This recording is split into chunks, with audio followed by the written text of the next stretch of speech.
dumating sa kanyang santuary. Di ba masakit ang ating ulo?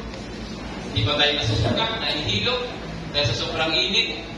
Pero ginagamit ko yan noon ang ating kaaway upang tayo ay tigilan sa pagpunta dito sa bahay ng panambahan ng ating Panginoon. Pero sino po ba ang ating gagawin dito? Kundi ang may-ari po nating buhay, ang dakilang Panginoon po sa ating lahat. Bago pa tayo magsimula, tayo po na ipadalangin. O Diyos na banal at nag-ilang, Panginoon, salamat po muli sa oras na ito sa aming pagkakatipon. Panginoon, salamat po sa buhay ng bawat isa.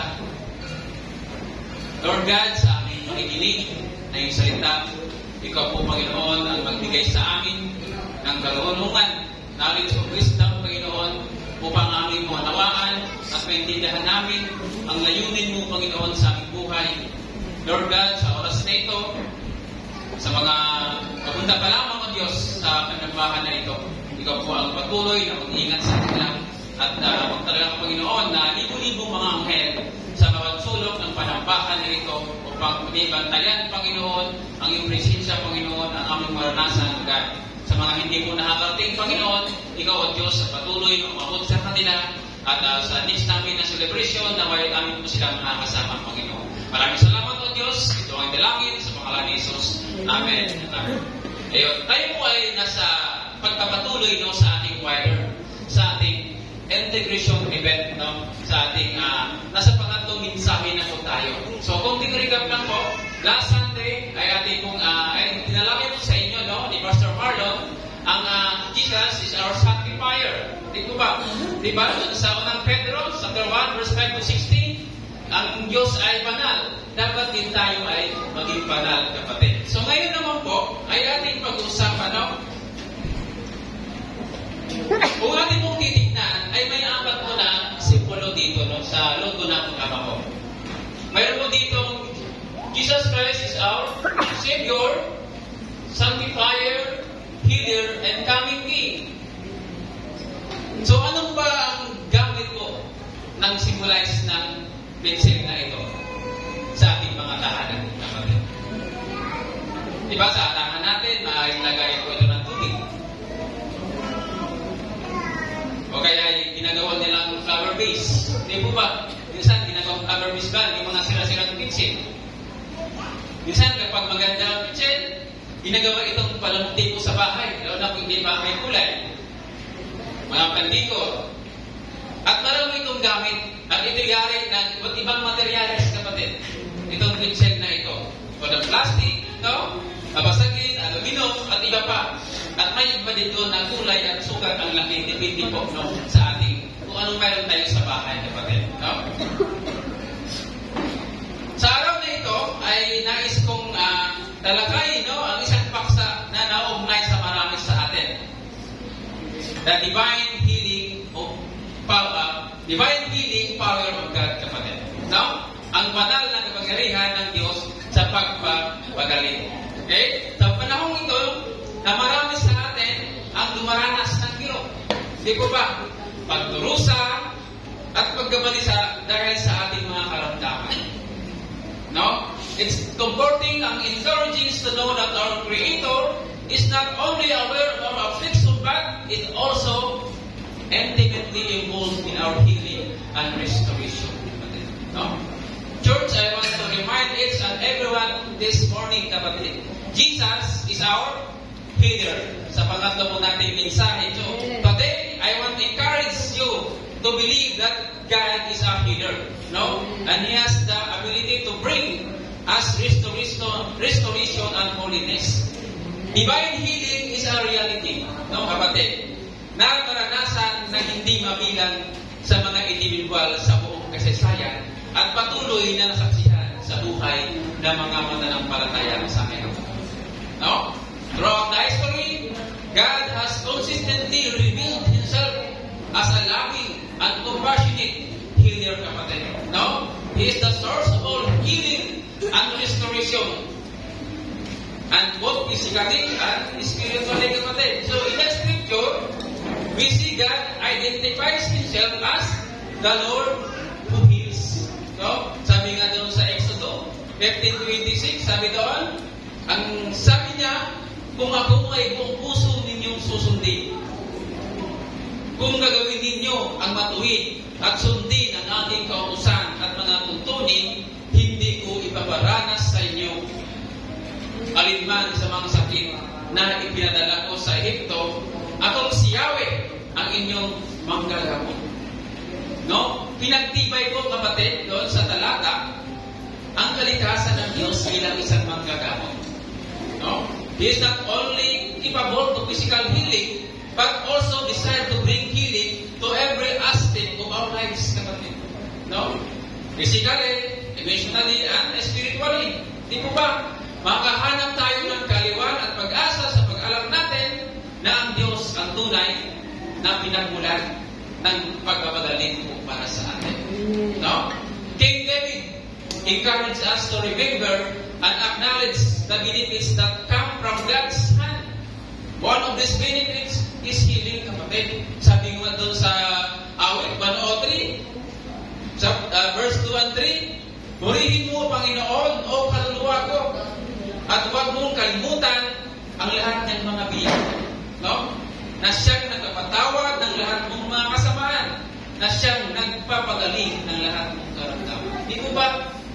From the Old Testament and New Testament, kapatid, we encounter accounts of miraculous healing of our Heavenly Father. No? Jesus walked among us as the ultimate expression of God's healing power. No? He has performed extraordinary acts of restoration. No? That sick that died to restore their sight. Di ko ba? Yung bulag, yung nakakita, cleansing the leper, no? Making the lame walk, yung lungko na hakalakad, and even rising the dead. No? Hindi lamang niya pinapagaling ang mga pisikal na karamdaman, kundi tinutugunan din niya ang mas malalim na pangailangan ng puso ng tao. No? Ay kaligtasan mula sa kapahamagan na dulot ng kasalanan na pagkakaroon ng personal na relasyon sa Diyos. Now, it's important to note, kapatid, that sickness and disease does not originate with God. Amen po ba? Hindi po ito nanggagaling sa ating Panginoon. Ang mga ito ay pumasok sa mundo dahil sa pagbagsak ng tao sa kasalanan, at dahil dito ang katiwalaan at polusyon ng kasalanan ay kumalat sa buong sangkatauhan. No? Ang buong sangkatauhan ay naghihikahos at naghihirap sa mamigat na mga bunga ng resulta, no? Mula sa kasalanan.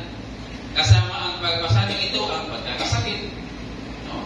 Emotional na karamdaman, kamatayan, kalungkutan, gutom, pangulila, takot, kalungkutan, at kawalan ng pag-asa. All of our problems stem from sin, kapatid. Galing po ito sa ating mga kasalanan. This could have been a perfect world kung hindi sana pumasok ang kasalanan sa katawan. Hindi po ba?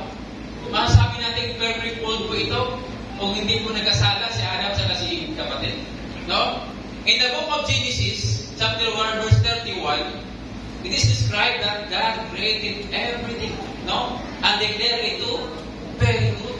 Di po ba?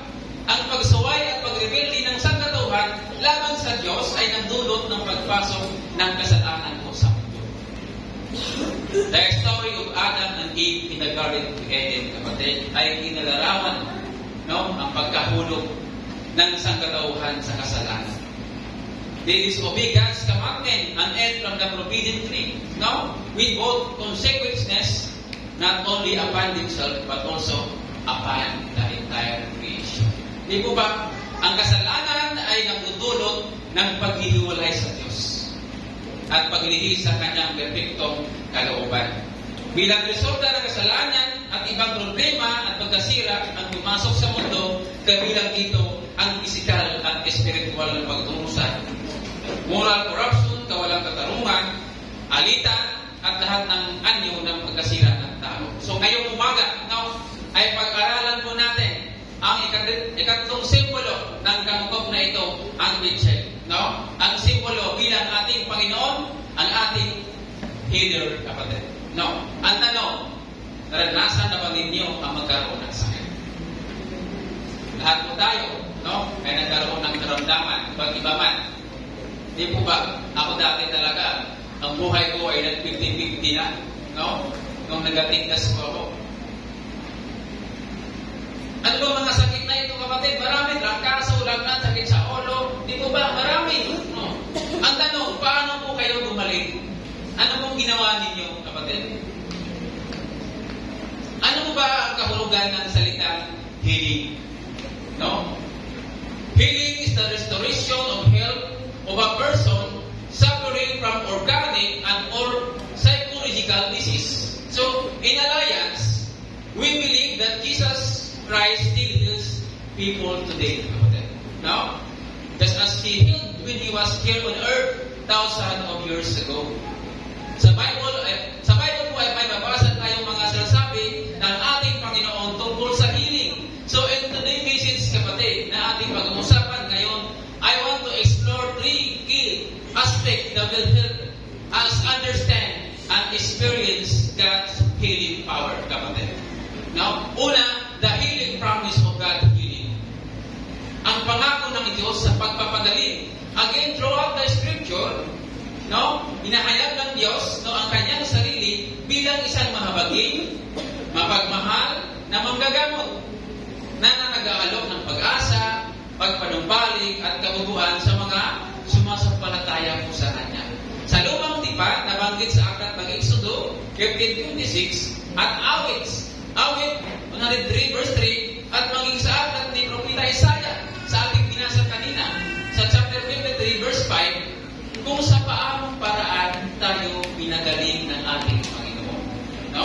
We are healed sa mamagitan ng Kanyang mga sugat.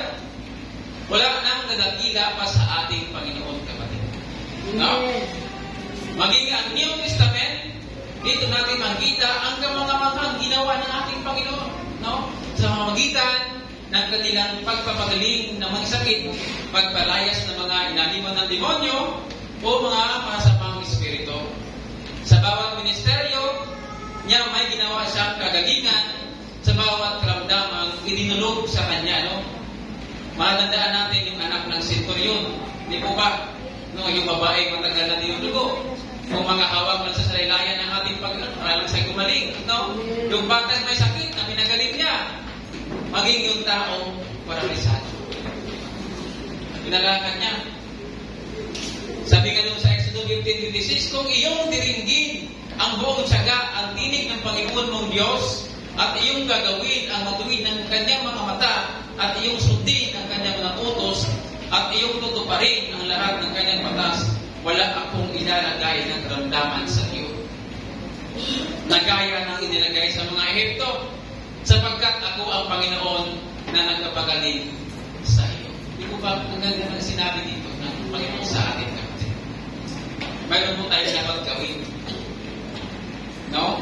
In Exodus 15:26, ang Diyos ay nagsalita sa mga Israelita at pinapahayag ang kanyang sarili bilang ang Panginoon na nagpapagaling. Di po ba? Ang pahayag na ito ay nagpapakita ng katangian ng Diyos at ang kanyang pangako na magdala ng kagalingan at kabubuan sa kanyang bayan. No? In Exodus 23:25, inyong sasabitin ang Panginoon ninyong Diyos at aking pagpalain ang inyong tinapay at ang inyong tubig at aalisin ko ang sakit-sakit na. Di po ba? Ang talatang ito ay naglalaman ng isang pangako muna sa Diyos sa mga Israelita at maging sa atin po, kapatid. No? Na tinitiyak na kanila ang kanyang proteksyon at pag-aalis ng sakit sa kanilang gitna kung manatili silang tapat sa kanya. Kaya ang tanong, tayo ba'y faithful sa atin? Ba? Yung po yung kailangan niya. Although ang pangakong ito ay partikular na ibinigay sa mga Israelita sa kanilang paglalakbay po sa ilang. Ito ay naghahayag ng mahalagang prinsipyo tungkol sa katangian ng Diyos at ang kanyang pagnanais na magdala ng kagalingan sa kanyang bayan. No? Ito ay nagpapakita na ang Diyos ay interesado pa rin sa kalusugan at kabubuan ng mga mananampalataya. Bagamat mahalagang tandaan na ang talatang ito ay hindi ginagarantiya, no? Ang isang buhay na malaya sa karamdaman. Hindi po ito ginagarantiya. yung talatang ito. Ito ay nagbibigay diin sa kakayahan ng Diyos na magdala ng kagalingan at magpanumbalik, no? Just as God desired to remove sickness from the Israelites, no? He also desired to heal and restore every aspect of our lives. In Jeremiah chapter 30 verse 17, sapagkat panunumbalik ko sa iyo ang kalusugan at pagagalingin ko ang iyong mga sugat, sabi ng Panginoon. No? Ang talatang ito ay bahagi ng isang mas malaking propesiya, no? Sa aklat ni Jeremiah, no? Kung saan ang propeta ay nagsasalita sa ngalan ng Diyos sa mga Israelita sa panahon ng pagkatapon mo at paghatol, no? Partikular na sa talatang ito, ipinangako ng Diyos ang pagpanumbalik at pagpapagaling sa kanyang bayan na sugatan at tinatihan, kapatid, no? Ang deklarasyon ng pagpapanumbalik, no, sa Jeremiah chapter 30 verse 17 ay mga parehong physical at spiritual na kahalagahan. Ito ay nagsasabi na sa atin, no, sa layunin ng Diyos na pagalingin, no, ang mga physical na karamdaman, ang sugat ng kanyang bayan, kapatid. Naghahatid din ng mas malalim na mensahe ang pagpanumbalik tungkol sa kanilang spiritual na kalagayan at kaugnayan po sa Diyos. So sa kabila ng pagkatapon ng mga Israelita at ang kanyang pagkaramdam at pag-iwan, tinitiyak sa kanila ng Diyos, kapatid, no, na siya ay nagmamalasakit pa rin sa kanila. At sa atin po, kapatid, hindi mo ba? Sa isang mas malawak na konteksto, ang talatang ito ay makikita din bilang isang foreshadowing ang tunay na plano ng Diyos ng restoration sa pamamagitan po ni Jesus Cristo, kapatid. No? Jesus came to heal the broken. Amen po ba? No? Restore the outcast and bring reconciliation between humanity and God. No? God's sacrifice on the cross provided the means for the restoration of all who put their faith in Him. Di po ba? Now, it's not interesting that being a believer and believing that God is a healing God, na kapag tayo ay nagkasakit o may nangyari sa atin, ang unang bagay na gagawin natin ay gusto nating pumunta sa doktor. Di po ba? I am not opposed to doctors, kapatid. No? We need Him. Kailan natin sila, na doktor. Tinawag ng Diyos ang mga doktor. The truth is, there is only one physician, and that's the great physician who is God. Di po ba? Ang healing is promised from God. No? However, it can be challenging for believer to believe this due to past disappointment. No? May doubt sa puso. Ang ignorance about what the Bible teaches about healing. Nasa healing pa rin ang Diyos. Nasa miracle pa rin ang Diyos, kapatid, sa mga oras na ito. Di mo ba? Ang kanyang kapangyarihan magpapagaling at gumagawa ng mga himala ay hindi nabawasan sa paglipas ng panahon. Patuloy po natin siyang nararamdaman. Di mo ba? Siya ay nanatiling pa rin kahapon, no? Ngayon at magpakailanman. Wala pong nababago sa Diyos. At ang kanyang kakayahang magsagawa ng mga supernatural na intervention ay walang limitasyon, kapatid. Hindi po ito, ito mapagalingin ko kasi ito sumusunod sa akin. Wala pong ganun ang Panginoon, kapatid. Siya ay nagpapagaling pa rin at ginagawa niya ito ayon sa kanyang kalooban at ang kanyang perfectong panahon. Di po ba? Sometimes, pinipili ng Diyos na pagalingin ang mga individual kaagad. Bakit? At sa ibang pagkakataon, maaaring din piliin ng Diyos na gumawa sa mamagitan ng mga kamay ng mga doktor. Di po ba? No? Mga medical na manggagamot at natural na paraan. No? But there's a reality that we also face, kapatid. Sometimes, God chooses not to heal us of sickness and diseases. Di po ba? If you look for example, kay Apostol Pablo, kapatid. Di po ba? 3 beses po siyang nanalangin sa kanyang karamdaman, ngunit hindi ito inagaling ng ating Panginoon. He prayed 3 times that God would heal him, ngunit he did not receive his healing from God. Basahin po natin sa 2 Korinto, chapter 12, verse 7 to 9. Sabi doon, kaya't upang ako'y huwag magyabang ng binigyan ako ng isang tinig sa laman, isang sugo ni Satanas upang ako ay saktan, upang ako'y huwag magmalaki ng labis. 3 ulit akong nanalangin sa Panginoon tungkol dito na lumayo sana ito sa akin. Subalit sinabi niya sa akin, anong sabi ng Panginoon? Yung Apostol Pablo, ang aking biyaya ay sapat na sa iyo. Di po ba? Sapagkat ang aking kapangyarihan ay nagiging sakdal sa kahinaan. Ako'y lalong nagmamalaki na may galak sa aking kahinaan upang ang kapangyarihan ni Kristo ay mananatili po sa akin. Di po ba? Ang ganda ng sinabi doon ng ating Panginoon, ang aking biyaya ay sapat na para sa atin. So, God sometimes chooses not to heal every sickness, kapatid. Pero, He promised that He will us in sickness. Nasa atin siya. He is by our side with our suffer, and He's giving us strength and grace, no, to bear what we bear. No? Ang kakayahan ng Diyos na magpagaling ay hindi limitado. Ang mga halilang ng natural na mundo, siya may kapangyarihan, no, na mag-intervene sa ating mga kalagayan at magdulot ng pagpanumbalik sa pagkabuo. Siya ay nagpapagaling pa rin at ginawa niya ito ayon sa kanyang kalooban, sa kanyang perfectong timing. So it is important to understand, kapatid. Also, while God promised to heal us, we must make sure to live our lives in His term, kapatid. Di po ba? Obedience to God is closely connected to experiencing the fullness of His healing, kapatid. Di po ba? Dapat meron po tayong obedience sa ating Panginoon. Hindi ginagarantiyan ng pagsunod ng madalian o kumplitong pisikal paggaling sa bawat pagkakataon. Ngunit, sa pamagitan po ng pagsunod natin sa Kanya, inilagay natin ang ating sarili upang matanggap ang Kanyang pagpapagaling ayon sa Kanyang perfectong kalooban at panahon. No? God offers the promise of healing, but our obedience and trust His perfect will and timing are key to experiencing His fullness. Okay? Yun po ang kaya nating galing. Andyan na yun, anong sa Lord? Pinapagaling na tayo ng Lord ng Panginoon eh. Pero tayo ba'y sumusunod sa Kanya? Hindi po ba? Yung po yung susi. Para po tayo ay gumaling. Obedient to God. Pangalawa, the person of healing, Jesus Christ. In the Gospel, it is recorded that Jesus ay lumalakad sa gitna ng masa. Di po ba? Nagkapagaling ng lahat ng uri ng sakit ng karamdaman.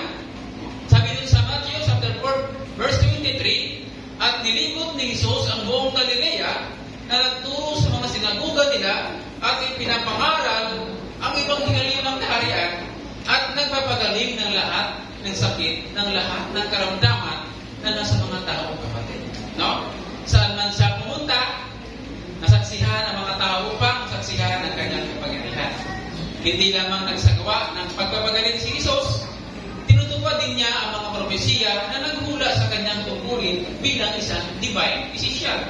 So sa Matthew chapter 8, verse 16 to 17, ay sinabi na pinagaling ni Jesus ang may sakit at nagpalayas ng mga demonyo, fulfilling the prophecy spoken by the prophet Isaiah, kapatid. So sabi doon, sa Matthew chapter 8, verse 16 to 17, nang gabing yun, ay dinala nila sa kanya ang maraming inalihan ng mga demonyo, pinalayas niya ang mga espiritu sa magitan ng salita at pinagaling ang lahat ng may sakit. Ito ay upang matupad ang sinasabi sa magitan ni Propeta Isaiah, kinuha niya ang ating mga sakit at pinasan niya ang ating mga karamdaman. Di po ba?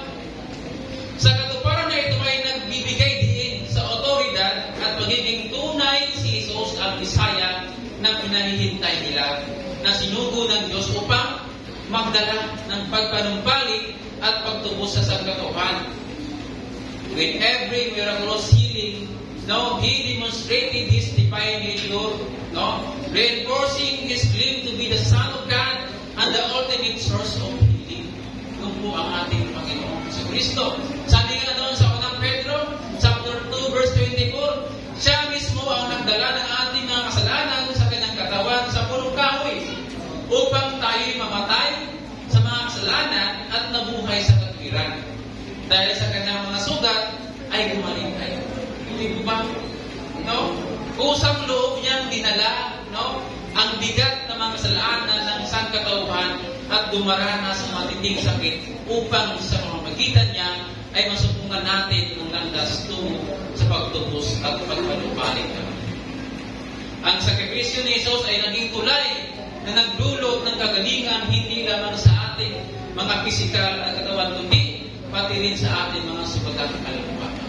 No? Sa pamamagitan ng kanyang kamatayan at muling pagkabuhay, ibinigay niya, no, ang buhay na walang hanggan at kaligtasan sa lahat, no, na nagtitiwala sa kanya bilang Panginoon at tagapagligtas. Sa pamamagitan ng sakripisyo ni Jesus sa cross, ginawa ng Diyos na posible ang kaligtasan para sa atin. Kasama din yan ang kagalingan mula po sa karamdaman dulot ng kasalanan. Diba? Sabi nga ng unang Pedro, chapter 2, verse 24, dahil sa kanyang mga sugat, ay gumaling kayo. Ibig ko ba? So, si Jesus ay lubhang pinahirapan sa puntong ang kanyang katawan na hindi na halos makilala. Hindi ko ba? Dahil sa mga nagatay at sugat ng kanyang tinamo, ang kanyang katawan ay luguan ang dudog ng kanyang lapis ng pihirap at sakit ng kanyang nararamdaman. Ang kasalanan at karamdaman ay wala ng otoridad, no, sa buhay ng mga mananampalataya. At sa sampalataya kay Kristo bilang Panginoon. Ito ang kaloob ng Diyos sa atin sa pamagitan ni Kristo. Ginawa na po ng ating Panginoon kapatid. Wala na pong ibang pwedeng gagawa nito. Na tayo ay maging malaya, no, sa kasalanan at ang mga karamdamang dulot nito sa ating buhay. Ang cross na kung saan si Jesus ay tinaas, ipinako, ay may kapangyarihan magpagaling kagaya ng tansong ahas ni Moises. Ngunit, no, ang cross ni Jesus ay mas makapangyarihan kaysa tansong ahas sapagat hindi lamang ito kaya magkaloob ng kagalingan, ito ay may kakayahang magkaloob ng buhay na walang hanggan. Di po ba? Kapag ang mga salita na tumingin sa tansong ahas ay gumaling, ang mga titingin sa cross ni Jesus ay may pananampalataya, ay magkaroon ng kagalingan at buhay na walang hanggan. God, through the cross of His Son, has provided healing both of your soul and body. All you have to do is to believe. Mananampalataya lang po tayo sa ating Panginoon. Yun lang po ang hinihingi ng Diyos para sa atin, para tayo po ay kumalik. Pangatlo, the practice of healing. Sabi doon sa Santiago, chapter 5, verse 14 to 15, may sakit ba ang sinuman sa inyo? Ipatawag niya ang mga tanda ng iglesia at kanilang ipanalangin siya at siya'y pahiran nila ng langis sa pangalan ng Panginoon. Ang panalangin na may pananampalataya ay magliligtas sa may sakit at ibabangon siya ng Panginoon. At kung siya ay nagkasala, siya ay patawarin. Ang ganda ng sinabi dito. Sabi ni Apostol Pablo, dito na ang may sakit ay magkusa ng ipatawag o lumapit, no, sa mga namumuno o elders sa church para siya ay ipag-pray para po ay bumalik. Ang mga elders sa church o mga leaders, pastor, ay panalangin ang may sakit at pahiran ng may sakit ng langis o olive oil. Di po ba? The anointing of a sick body was ended to medical practice during the times of Christ, kapatid. God often combines natural medication with supernatural healing. Ngayon, ang langis ay walang kapangyarihang magpagaling. Ang pagpapagaling ay sa mamagitan lamang ng kapangyarihan ng Diyos, kapatid. Unawain mo natin abutin. Ang puntong dito, kung ang panalangin para sa kagalingan ay itinataas sa Diyos, ang mga nanalangin at ipinapanalangin ay dapat mag-expect na positive na resulta na ito ay gagawin mo ng ating Panginoon. Hindi po ba? Kaya kung tanggapin mo na ikaw ay gagawin sa mamagitan ng ating Panginoon, hindi po sa mamagitan nung nagpe-pray sa iyo. Hindi po ba? When we face challenges, whether the physical ailment, emotional struggle, or the spiritual battle, it is easy to feel isolated and overwhelmed. No? Bilang mga membro ng katawan ni Kristo, kapatid, hindi tayo nag-isa sa ating paglalakbay. No? Ang simbahan, bilang isang komunidad ng pananampalataya ay tumawag upang maging magkukunan ng lakas, no? At suporta sa oras ng pangailangan ng bawat isa sa atin. We are called to be a community that listen, emphasizes, no? And intercede for one another. When you are faced with illness, reach out to the elders of the church. Let them pray over you. Di po ba? Because remember that prayer is our way of reaching God. Ito po yung ating paraan para iparating natin, no, ang ating mga prayer sa ating Panginoon. Pour out of your hearts before God, for He listen and understand. No? Share your burdens with Him, knowing that He is our refuge and strength, and our present help in times of trouble. Sila po ang tumulong sa ating kapatid. Sa lahat ng ating kailangan. Di po ba? In general truth, ang pagkalahat ng katotohanan, kapatid, Jesus is our healer for our sickness. Physical, spiritual, mental, etc. Diba? Saan na ba napupunta ang tao kapag sila ay may sakit? Nariyan napupunta sila sa mga medical doctors. No? Practitioners, sila yung may mga knowledge, no? Or kaalamang siyensya tungkol sa kagalingan ng partikular na sakit, kapatid. No? Ang ilan naman pumunta sa mga traditional doctor, Hilo, albularyo, at iba pa. No? At tayo din naman ang self-medication na lang. Bakit? Ayaw nilang pupunta sa mga nabanggit kasi ayaw nilang malaman ang kanilang sakit. At ikalawa, ayaw nilang magbayad ng malaki o katumbas ng halaga. Diba? Bakit? Ito po yung reality natin. Ay, pumunta akong doktor, alam yung sakit ko eh. Diba? Imbis na magdagat pa yung stress ko. Diba ba? Ito yung reality. Pero, ang mga Kristiyano, kanino pumunta kapag sila ay may sakit? Tayo ay nananalangin at humihiling ng kagalingan sa ating Panginoon. Diba ba? No? At saka pa lamang tayo kumonsulta sa isang medical doctor dahil sila rin ay gagamitin ng ating Panginoon upang tayo ay gumaling. Diba? Kaya, bago po tayo magtapos, may isang katanungan lamang po ako sa inyo. Ikaw ba ay may karamdaman o sakit na nais mong pagalingin ka ng ating Panginoon? Or may kakilala ka na mahal sa buhay o malapit sa tao sa iyong nangailangan ng Lord's healing? Lagi po natin tandaan, mga kapatid. Yes, God is our healer and nothing is impossible to Him. No? Ngunit kung hindi tayo sa sampalataya at hindi natin isuko ang lahat sa Kanya at hindi natin siya tatanggapin sa ating buhay na kung puso, isip at kaluluwa, no? Marahil ay hindi natin maranasan ang kagalingan sa ating hinihiling. Yes, mga kapatid, no? Mayroon din po mga kailangan alituntunin para sa isang mananampalataya kung nais natin mapagaling ang ating Panginoon. No? Kaya inanyahan ko po ang lahat, no? Na mapakinggan po ang awitin na ito. Pasudan, pagunting na po ako sa Bluetooth. Habang inaawit ko ito, ay ipikit po natin ang ating mga mata, no? Ang ganda ng awitin na ito.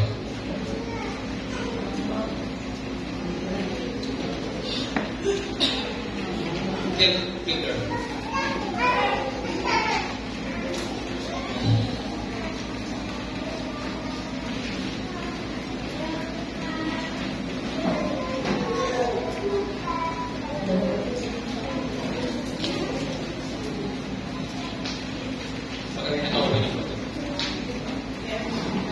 Very good.